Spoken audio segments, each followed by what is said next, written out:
Hi, everyone. Welcome once again to Branco Broadcast. My name is Bob Branco. We're here tonight with a lady that some of you are already familiar with. She's been on the program twice before.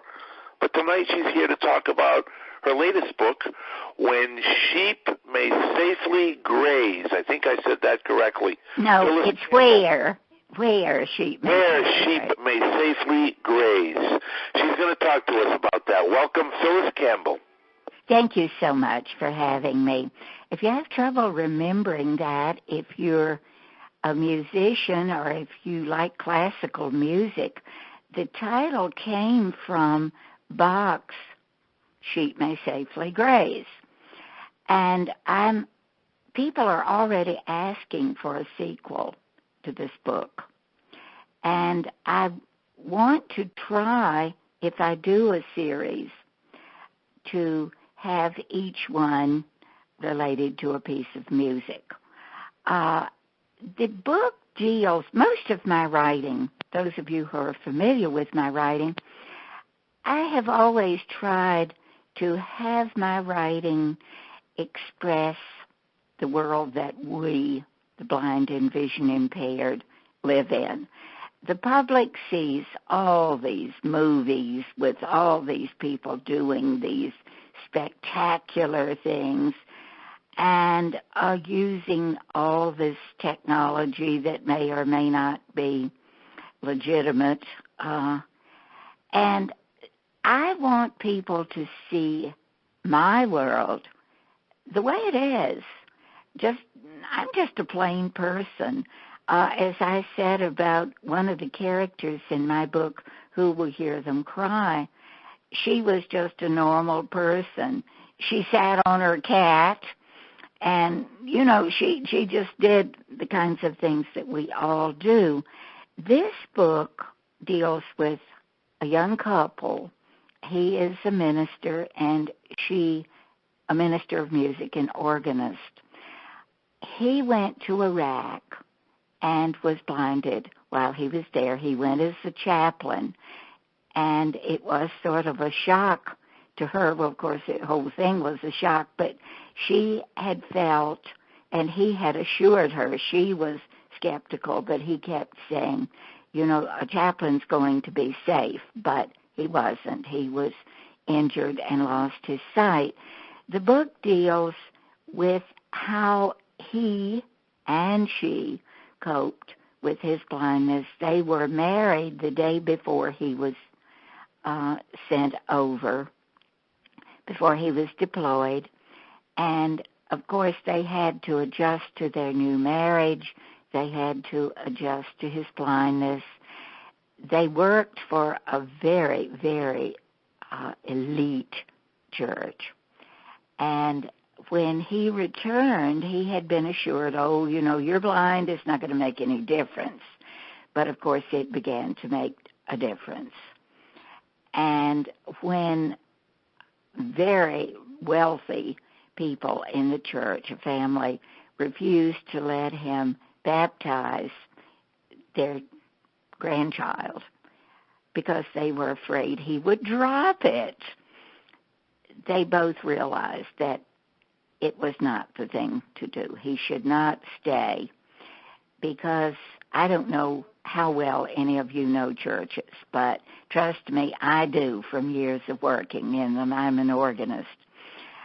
Churches will split over nothing, and they will take sides on the silliest things. And, of course, this was a big issue. And they both decided, for the sake of the church and their peace of mind, that he should resign, feeling foolishly, actually, that he would get another job, because he didn't. He put in application after application after application. And, of course, the fact that he had what might have been a problem in this other church definitely went against it. And, of course, all of you know about getting jobs. Finally, a boyhood friend of his asked him if he would fill in at a church in a rural area. And, of course, he said yes, he would, but he felt very definitely that if he did, it was the end of the line, that he had taken a lesser job and there he would stay. But they went, and of course, the main part of the book when they went there shows that people were so different from the people that they had worked with. And as my description of the book says, he learned to pray for animals. People would ask, will you pray for this pet or that pet? And she, of course, had been accustomed to a pipe organ. And she said when they went, I hope that organ's not going to be a spinet. Most organists hate a spinet. And she walked into the little church to look at it, and she said, "Oh!" And he said, "It's a spinet." She said, "No, it isn't. It's an upright piano." But she played that piano.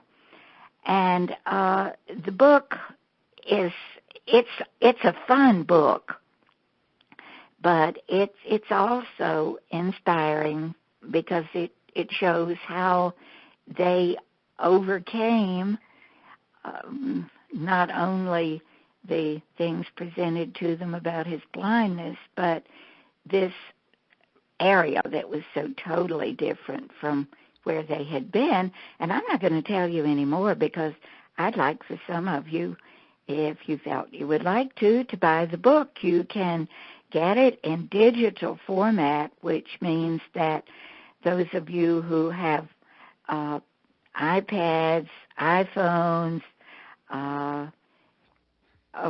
the Kindle, loads of things that are accessible. And it's a nice, very nice last-minute Christmas present. Also, it is, of course, in print format. It's in hardcover and in paperback. And Amazon, I'm not going to recommend a hardcover because, frankly, it's too expensive. I didn't set the price. The publisher did. But the print edition, the soft cover, is Prime eligible and will ship in 2 days. So if you're wondering what to give someone on your list who likes books, try Where Sheep May Safely Graze. Now, I think that I would like for you to ask me questions because I don't know what you want to know. I don't know what will interest you. So if it's okay, let's have some of you ask some questions. Hi, Phyllis. My name is Abby Taylor. I came in late, so if this is already covered earlier, excuse me, but I was just wondering, is the book also available from Bookshare or Smashwords? Or no. Oh, okay. No. Okay. It has not been out long enough to have gotten to Bookshare because, to be perfectly brutal, I like to give them a chance to sell. I'm not a big name author who can afford to, as soon as their book comes out, present it to Bookshare. And I hope that doesn't make me sound crass. I don't mean to be. But that's, we write to sell. And eventually, probably these books will make their way. Now, that said, if someone buys a copy and they feel they want to put it on Bookshare, I'm certainly not going to say, "Oh, that's terrible, I didn't want you to do that." But I'm not doing it myself. But if someone does, I will feel honored that they liked my book well enough to put it on Bookshare. I suspect that eventually it will make it to Bard. And Smashwords wasn't the publisher, so of course, it wouldn't be there. That said, if anyone would like to buy a copy from me that you can use on your computer, if you don't have an iPad or something of that sort, if you would like a copy, you can contact me, and it's perfectly legal. I have the rights. If anyone would like to buy a copy in, say, Word or plain text or RTF, you can contact me, and we'll work something out. If you have no other way to read it. Somebody else. Yeah, I think that's great. You've been writing for so long, and I know you said we write to sell, which is true, but I think I sense you must have a love of writing if you've been writing that long. And I do. My question is, the publishers must help you in marketing, right? Because do they take on that, the marketing? Now, when I sold the 2 traditional books, of course, especially when I sold Come Home My Heart back in the 80s,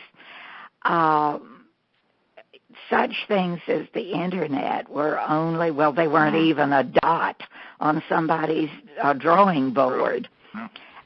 But now, even with your traditional publishers, when Barbara Brett did the publicity too back in the 90s, but now, regardless of who you sell to, the biggest part of that publicity is going to fall on you. Now, I have someone who is doing a great job for me. I have hired her to do the online stuff, and that's Patty Fletcher of Tell It to the World. Mm-hmm. She's doing, because I am an utter klutz when it comes to the multimedia stuff, and she has just been great. Now, I, of course, am doing publicity, local publicity especially. I've done 2 book signings, and the book just came out in October. I have done 2 book signings already, and I have done 1 radio interview, and I have a big possibility of 2 more local book signings, and I'm going to start reaching out now to more, because I have discovered a driver who is more than willing to take me to signings, which we have absolutely no public transportation. Oh. If you live here and you want to get out of the valley, you better fly, which is costly, or you better go in a private vehicle, because you're not going to get out otherwise. And my second and last question is, it sounds, I'm not trying to pin you down from numbers, but it sounds like you're reasonably successful as far as you're selling books. How would you rate your sales over all the years? It depends on what you call reasonable. Now, some authors would say... You're going to be like Bill Clinton. Oh, yeah. I guess my question would be, has all the books you've been selling been enough to sustain you, like, economically, or do you have to supplement your income another? Okay. No. I am a professional organist, and of course that is part-time. It's not a huge salary. And I am officially retired, but I write, and then I serve as organist for Faith Lutheran Church in downtown Stanton. But no, I have, let's say this. If I put out probably as much effort as perhaps I should, I would have done better. I'm putting out more effort for this book than I ever have. During these last digital books that I did, the ones that are on Amazon that you can find, my husband was suffering from cancer. And I actually put out no effort, really, to sell those books. I was his caregiver. I cared for him from the time that he was diagnosed until his death here at home. So actually, I am this is almost like a first book for me. if that makes sense, because I am really putting forth a lot of effort. This is a comeback for me, and I am truly hoping to turn this into a series. People who have read it are asking, when do we get a series? That's a good sign. The answer to that is it depends on how well this one sells, whether I feel now. Also, that said, I have started doing a rough outline for a series. It has a name, which is Coming Home, the Dvorak music from the New World Symphony. And I'm hoping, I really want to do this as a series. I believe in this book. I have a lot of hope for this book. But you never know. So are you prepared to financially do advertising and stuff? It depends on how much it costs. And that's, here again, advertising depends on where you advertise, how much it's going to cost. Now, some newspapers, I got a lot of publicity with Friendships in the Dark from newspapers. And so Patty is really good about sending out, as I say, especially to the multimedia. She's great. How much more I do myself is going to depend here again on how things look. As I told someone, you never know. You may go to a book signing, for instance. You may sell every book that the store has bought. That'd be nice. You might not sell a book. I have not actually had that happen, but it can, and you cannot let yourself get too hopeful, because if you do, you're going to fall flat on your face emotionally. Yeah, but on the other side, you can't be too negative, because I've had No, you can't. You have to believe, and that's what I say. I believe in this book, but do I think it's going to hit the bestseller list? Oh, people, I'd love it. Okay, who wouldn't? But now I will say this. For readers who enjoy the Mitford series by Jan Karan, I don't know whether any of you have read this or not. These are not. They were definitely best sellers. But this book is that type book. It's religious in nature, and it definitely is rural Virginia, where hers was one of the Carolinas, I think. But it's the same type book. I'm hopeful that it is going to do well. If it were to hit the bestseller list, of course, I'd be thrilled. But I'm not that positive. Do I think there might be a slight possibility? You've always got to think that. You always have to think, this may go places, but you can't let yourself, say, well, this didn't do what I wanted it to. Because if you do, you'll never write another book. Yeah. Phillis, they don't mortgage the house until it's a bestseller. Exactly. Anybody else? I'm done, thanks. All right, Phillis, couple of questions. One is, how do you get to choose the title or the story you're going to write? Does it the publisher come up with any suggestion, or it's all yours? And well, if you usually you are going to a publisher with a completed book. It was very unusual for what would be considered a beginning writer to be given a chance like the one Barbara gave me with Friendships in the Dark. Yes. We talked about the title together and finally came up with that one. In fact, her husband suggested it.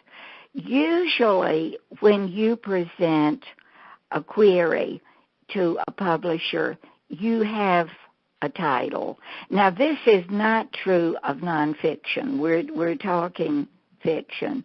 Nonfiction is a bit different.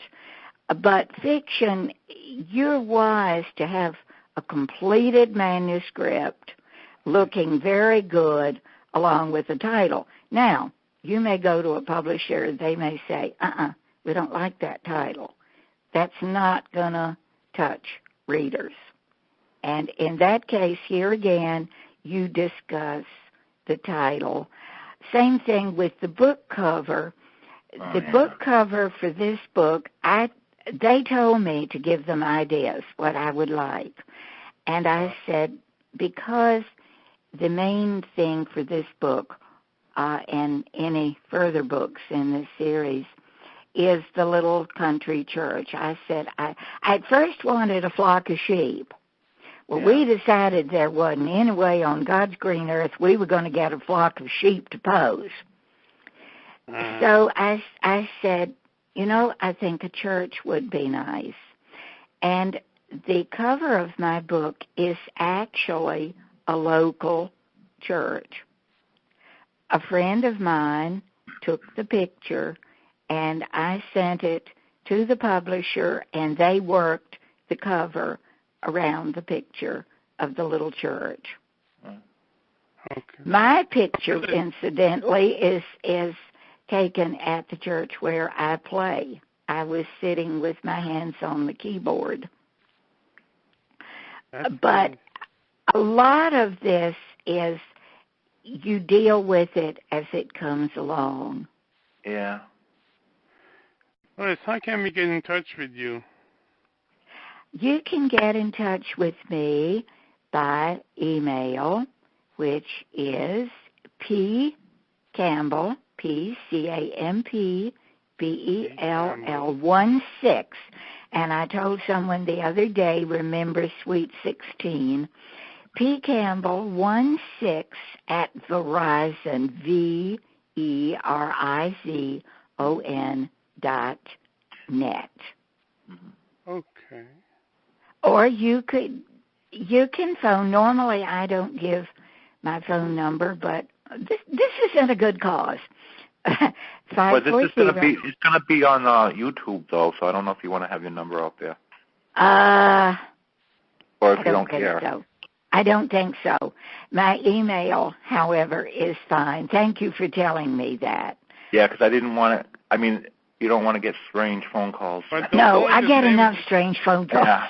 No, but you get a phone call from the same blind people who will follow this, obviously. This is just... I also have a Facebook page. Oh, okay. I am not too thrilled, as I say, with people. Facebook, it makes me so angry because I can do anything, well, within reason, with my computer that I want to do. I can set up spreadsheets. I can do all this stuff. And Facebook, it seems to me it's just sitting there looking at me. Are you using the mobile, the m.facebook.com? Yes. Okay. Just thought I'd run that by you. But I am on Facebook.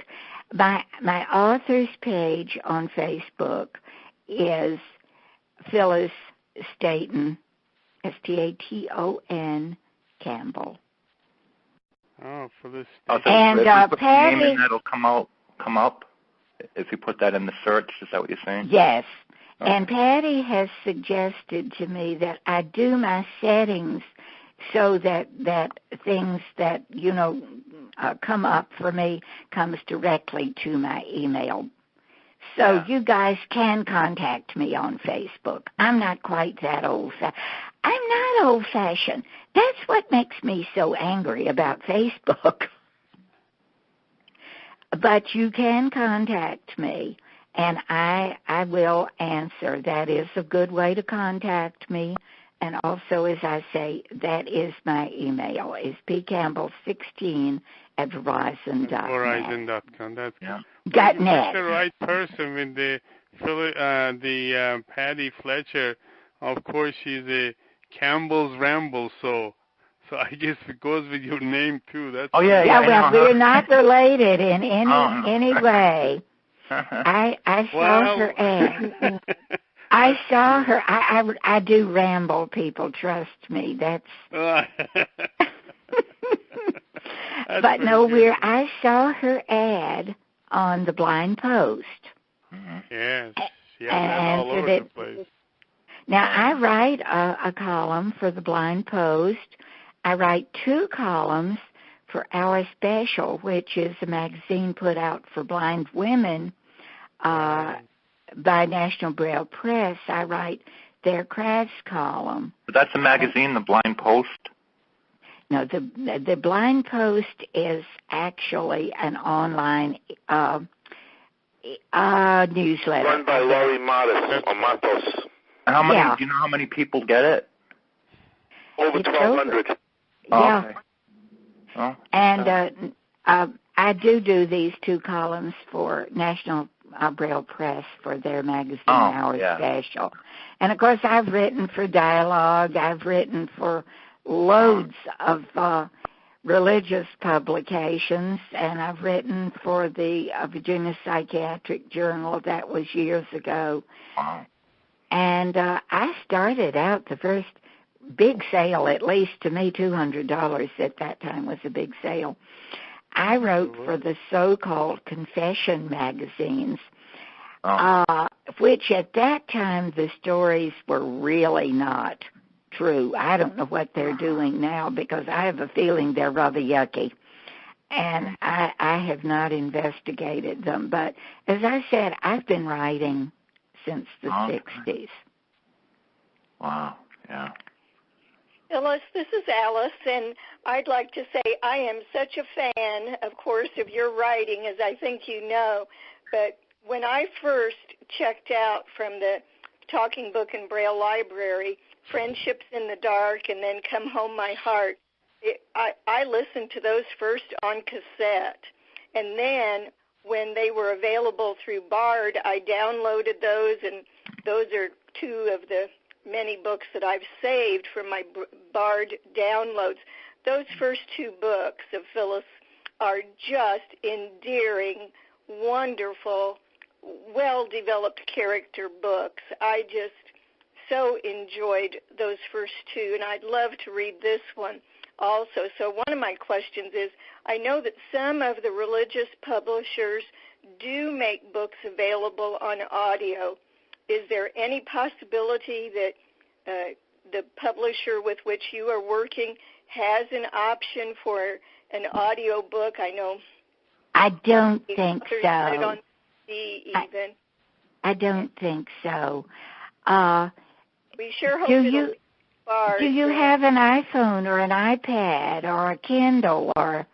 Not those things, but I'll wait. I believe it will eventually be on Bard. I think it will. To be perfectly honest, I do.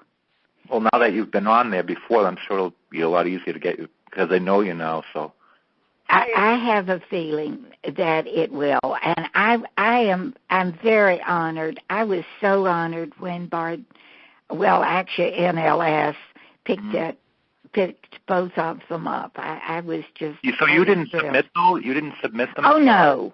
Really? No. Wow. I don't know whether my editor did or not, but I did not submit them myself. So this is why I was pretty sketchy, about how long it took for Bard or NLS to pick them up. Phyllis, how many pages is the new book? You would ask that, wouldn't you? Approximately. Well, it was like 200, I think about 260 manuscript pages. So I think this one, I believe they said, is 239 in the soft cover. I'm just curious, how much is the hardcover? Do you know? Yes. Are you sitting down? Yeah. Everybody sit down, please. Let me see. It is $33, I think. Yeah, but hardcovers are expensive, so you're going to They are expensive. The soft cover is $17.95. And how much is the ebook? The ebook is $7.99. Okay.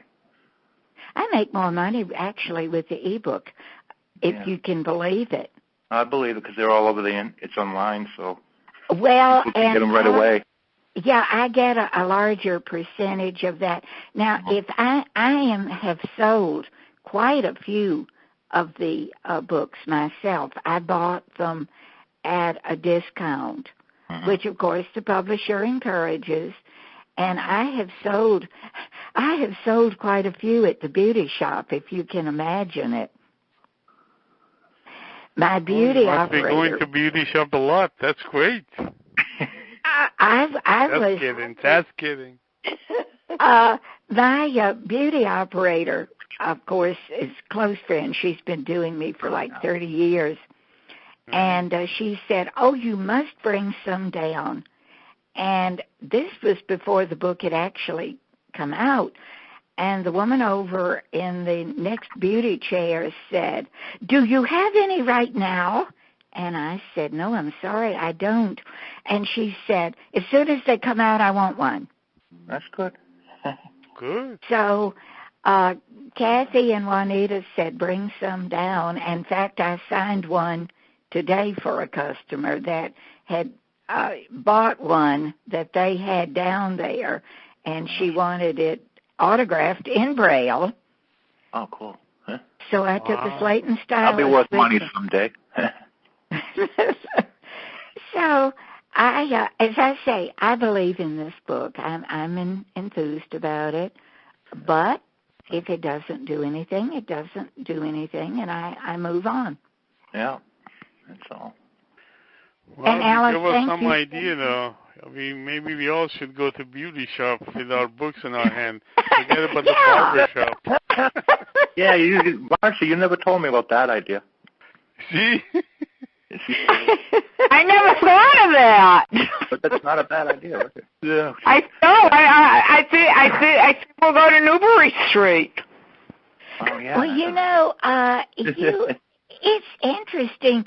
Now, one of the beauty operators, Juanita, who is a friend of mine, she took some to my dentist's office and said, "Look what Phillis has done." Why not? Wow, that's the way to go. And my podiatrist said, "Why didn't you bring some in?" And I thought, I could have taken them to the beauty shop because I've been going there for years. But I could not have taken some into the podiatrist. But you know what? Juanita uses the same podiatrist, so I may persuade her to take some there. Just don't bring the hardcover, because if you drop it on their foot... No. Phyllis, I'll confess, I took my books to the podiatrist. Did you really? Alice, tell us that experience. That should be good. I did, and it was a big hit at the podiatrist's office. Mine was like maybe that. Mine will be. Gee, I think. Well, I'll have to confess too that my gynecologist. Taking notes here, everybody. Keep on telling me things. Plug it. You got to plug the book. Why not? There's no crazy ideas. Just bring it everywhere. Phyllis, the other thing I would suggest is that you, through whatever church with which you're involved, if you can get some kind of little note in the national publication of that church, suggest your book as a book selection. Well, I got to start going to church again then. That's a thought. Well, my church is actually going to do a book signing. They and another local church of the same denomination are going to sponsor a book signing. And there's also a coffee shop here, coffee house, actually, it says it is, that caters to writers. Oh, and there you go. They have expressed a willingness. They happen to be They happen to be neighbors of my minister. Well, there you go, the networking, yep. So, anyway, anybody else, any suggestions or any more? This is such a fun group. Any more questions or any more suggestions? I'm open to them.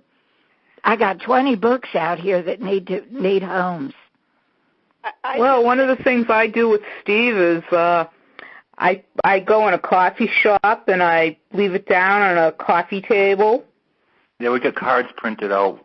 Do you have like a Oh, I've got cards. I have cards. I have bookmarks. Yeah, that's a good idea. Something like that. Yep. And I have been thinking, too, I know the local librarian here because their Talking Book Center is located in the public library. Right. And I had lunch with the librarian from Augusta County and the one from our local library, and I think I'm going to ask them, to sort of place some of these cards and things around so patrons can maybe they can buy. Did they buy the book yet? I'm sure they're going to buy the book. That's good. Yeah, I would think because you're local. I'm sure they always have. That's good. Any regular print books. Mm-hmm. Yeah. What I've done with Steve's book, I went into a couple of bookstores, especially where his book is. I went into Amazon bookstore in Dedham, and I went into the area where his book would be sold, and I put one book where Steve's book would be placed. Oh, you actually put a card there? I put a card there, and then I put it on one of the tables. Well, and as soon as I left the area and my back was to the section, my friend Lisa said that the card was picked up by a person and was stumbling through looking, and she says he looked to be looking for the book. Well, I am going to try to work up some interest in some of our local bookstores. Our bookstores are all closing. It's sad. Oh, yeah, I know. But it is. I did send a sample book to a local Christian bookstore in Harrisonburg, which is about 30 minutes away from us. I'm probably going to have a reading at one of our local retirement communities. Now, how do you manage the readings? Can you read your own? I mean. Oh yeah, I read Braille. So you have it brailled out ahead of time. Well, I braille out what I want to read. Yeah, that makes sense. Yeah. Okay, that makes sense. And I'm hoping I'm not going to push these folks to buy books, but I am going to read. I'm taking a few books. Come on, and I'm going to take some of the publicity things like the bookmarks and the little business card, and then I have postcard size things with the cover of the book. Yeah, that's what I have. Those are great sellers. When you do a reading, how much do you do for a reading? How big of a portion of the book? Well, it depends. Here again on the group. That's smart thinking. Target. Probably about a chapter. There is one absolutely hilarious chapter in this book. Jim has come home from the rehab center, and his mother is a very controlling someone. And he and Amy, his wife, are preparing to have a picnic. And she is doing potatoes for potato salad, and he is sort of watching the eggs and cutting up the celery for the potato salad. And the doorbell rings, and Amy goes and looks through the door, and there stands his mother. She's, looking through the peephole, and she, "Oh, Jim, it's your mother." "Well, let her in." "I'm in my robe." "Well, she's seen one before." "I know, but I bought mine at the dollar store." Mother is quite wealthy. And anyway, Mother comes in, oh, where is my boy? And the woman with her is, well, she's the same woman that refused to allow Jim to baptize the baby, but that hasn't happened yet. This is before that.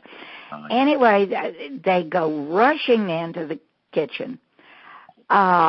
He has just taken the eggs off the burner, and as he said later, he would have been perfectly safe if the knife had been flat.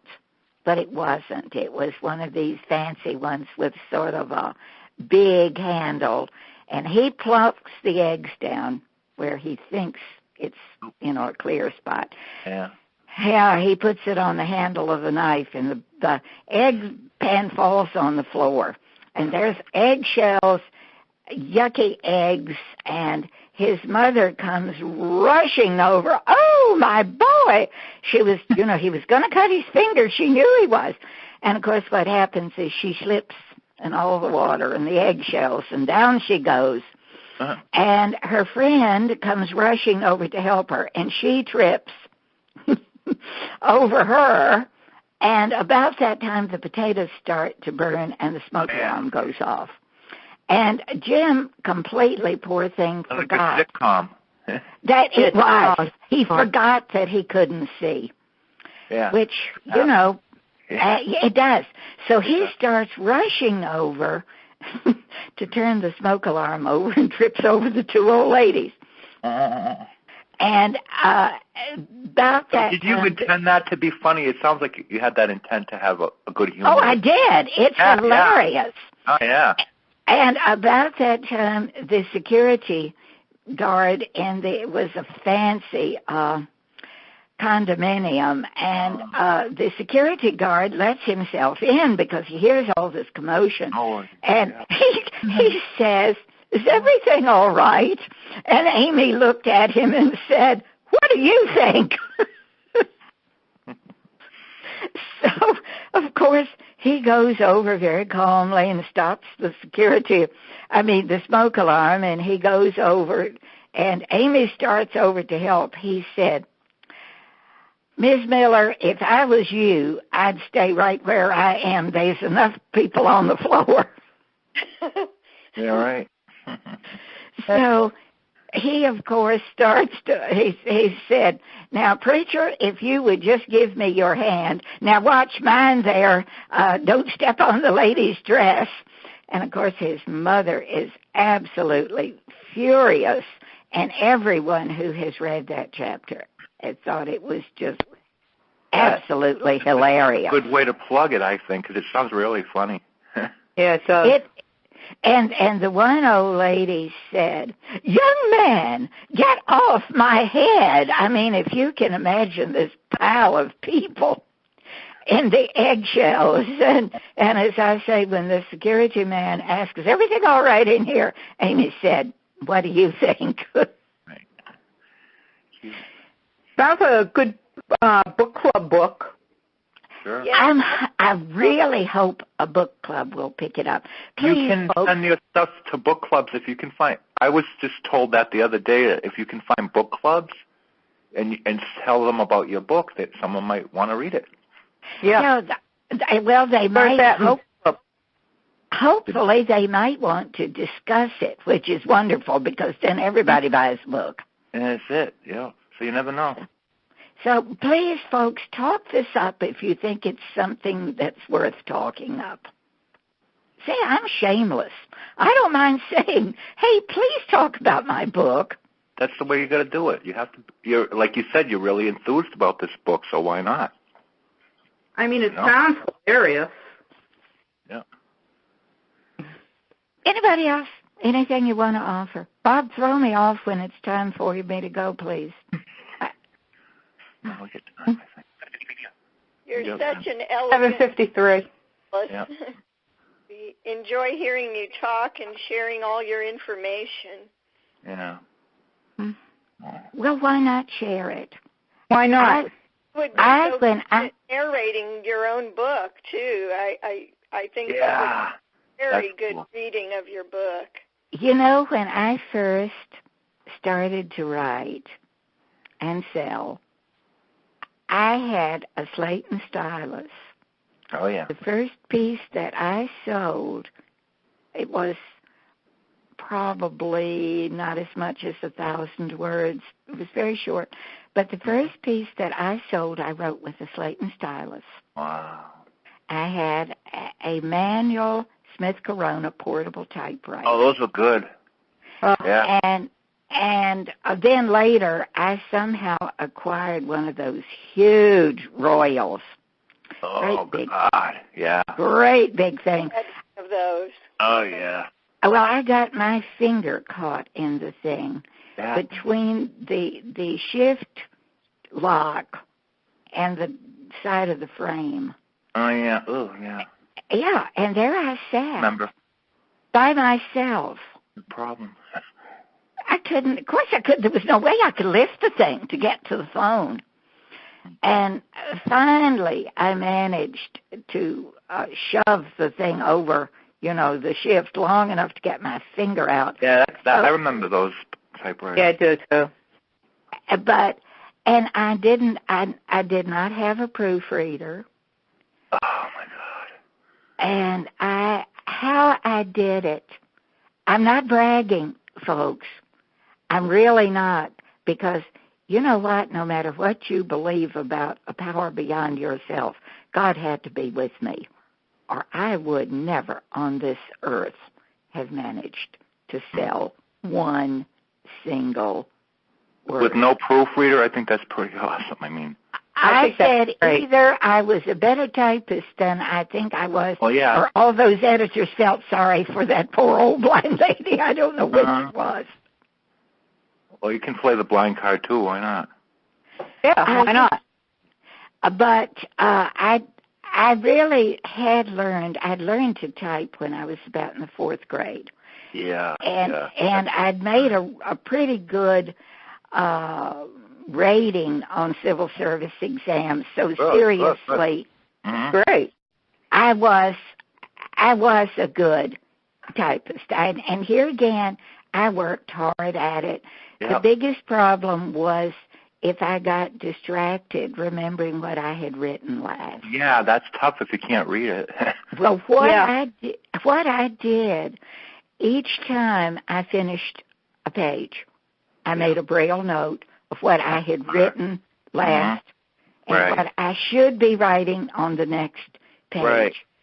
That way, if I got distracted, I didn't have to go all the way. Oh, God, no. To the first. And believe me, people, I have asked the ups man to check and see what I wrote last if I failed to make a note when I went to answer the doorbell. I really did. I mean, and definitely my plumber and people like that, if I didn't know what I had written last, I'd ask. That's right. Because when I was working on Come Home My Heart, my husband was working out of town. And I was totally alone, well, just like I am now, but of course I'm a widow. I lost my husband 4 years ago. And but of course I've got my computer now. I mean, when I use the computer, I wonder how I ever sold anything. Well, it was a different time in those days. We were different people. But do you use iPhones or anything? No, I don't have an iPhone. I don't have a smartphone. Okay. I'm too stingy to buy one. I don't. I will when my faithful Haven quits working. Mm-hmm. I probably will, or when Verizon says to me, you know what, you got to trade that phone in. But I don't know if the Verizon in your area, they have a plan that, because I wouldn't have got an iPhone either, except they had a 2-year deal. I could pay over 2 years without interest. I said, I'm in. I'll have to ask them. Yeah, I would call them. I don't know if they're still doing it. It was a promotional. I don't know if they do it all over the country, but ask them for a deal, I have my whole package with them. I have my cell and my landline. Yeah, me too. And my internet and yeah. But what we would do without computers, 2 years ago, I was quite ill. That's another reason this book's come back for me. And I was in assisted living for a month before they let me come home. After the nursing home, I went to assisted living. Yeah. And at assisted living, I couldn't have, well, I could have my computer, but they didn't have Wi-Fi. Yeah. I just about lost my mind during that month. A month? That's like torture. It was. It was. And they still didn't want me to come home, and I said, I'm going home. And I said, you know, if I find out I can't stay home and I have to go to, assisted living or independent living in a retirement community, I said, I'm not going there. They don't have Wi-Fi, and I know the legacy does. So there you go. You got to make choices. Yeah, that's right. And I make my choices. People do not push me against the wall. No, I can't see that happening. I can't see that happening. I'm willing to, look at the situation. If I had gotten home and found out, hey, I can't stay, then I would have proceeded. I knew where I wanted to go, and I had already discussed it with them. In fact, they are run by the Lutheran churches in America, which is where I play the organ. So, but this book it does mean a lot because it's a comeback after my husband's illness and death, and it's a comeback for me after my own illness. Right. And by the way, I definitely am still home. Yeah. Well, I believe in staying at home until it's. Yeah, I'll be kicking and screaming when they drag me off to a place like that. I've got to be unable to kick and scream when they drag me off. That's the whole point. It's like I'm in a coma. Okay, here I am. My squeaker has got to be gone before they're going to drag me away. True. Yeah. Absolutely. Well, I want to share with you a deal that I happened upon from Vistaprint the Monday after Cyber Monday. I never expected, but Vistaprint had another sale that Monday. Oh, yeah. What I ordered was a canvas of my book cover. And so it's on a frame. It's not a portrait frame, but it's a mounting frame for the canvas. And nice. Oh, cool. How much is that? I have one similar to that for Friendships in the Dark over my fireplace. Mine is just an idea. Like a poster. And my niece, when my husband died and she was here, she bought a frame. But where did you get this lovely thing? Well, it is nice, I must say. I got it through Vistaprint, and I was so lucky because it was just by chance that I got on it that Monday after Cyber Monday, and it was 60% off. So it only cost me $16 and something. That's really a great idea. I would have never thought of that. Is Vistaprint on the Internet? Yeah, Vistaprint.com. Yeah. I do everything on the Internet. That's where I got my postcards from. But my publisher sent me those.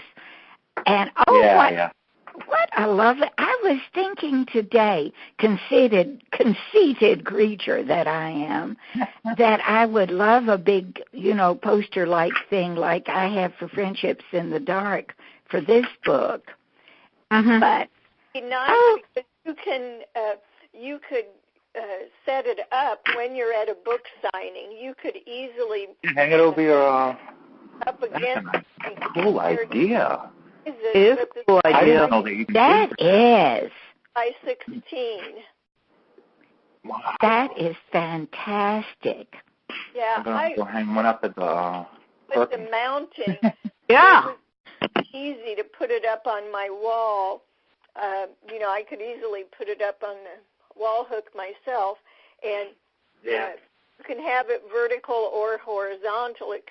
But, of course, ours would be vertical because of the book. Yeah. And Vistaprint is very good about people who work at Vistaprint help people to get the photograph just right and so forth. Oh, wow. So you Yeah. actually call them up? And, That's fantastic. yeah, this was my Christmas gift to myself. Well, yeah, that's the most important. I think it's a great gift. I do too. Did you talk to somebody? For my guide dog, if it's Yeah. want it for myself, but Oh, yeah. I'm very pleased with it, and they send it in an excellent box. I was just going to say they send it in a case. And they said it would be here on December 12th, and it was here on December 12th. Oh, that is Wow. so So you cool. actually talked to a person at Vistaprint? The person who was helping me to do this did, yes. Oh, that's good to know, because I have a little trouble with their online stuff. So if I know who to call, that might make it help out. Yeah. Cool. My Christmas cards, because I write my own greeting for inside my Christmas cards, and we did those on Vista also. Yeah, I'm going to sound like a commercial for Vista. No, I do too, though. I'm with you. Oh, that's cool, though. I didn't know anything about them. I've got to be honest. I didn't. Yeah, that's where all of us in LD Books get our book cards or bookmarks. Yeah, that's right. It's a great deal. All of us get our Vistaprint cards from them, our book cards from them. Well, as I say, my publisher, that was part of my publishing package. Oh, sent me 100 of the little cards, the small ones. Are they doing all the printing and all that, I'm assuming? The publisher's doing all that, And they sent me, it was 100 of the little business card size, and the postcard size, and the bookmarks. That's good. That's nice that comes on. Oh, yeah. Yeah. Well, Phyllis, our time is up. It's been a fast show. Thanks for coming on again. Good luck with the book. Thank you. And continued success all the way around to you. Thank you. God bless all of you. Have a lovely holiday. Merry Christmas. You too. Bye-bye. Bye. Thank you so